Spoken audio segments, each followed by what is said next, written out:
แต่สุดท้ายทำได้แค่เพื่อนก็ต้องทำขอให้ดูในจอจะเอาก็ได้ยังไงแต่พี่ต้องทำยังไงให้เธอได้รู้อยากให้คนในจอ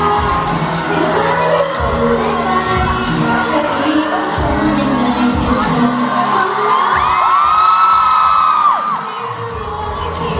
รู้ว่าพี่เป็นคนเข้ามองผิด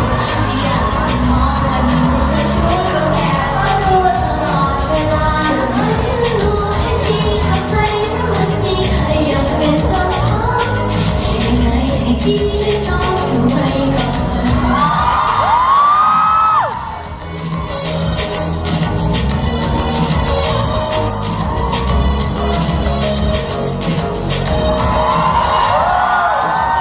ก็เลยกดไลค์อ่านข้อ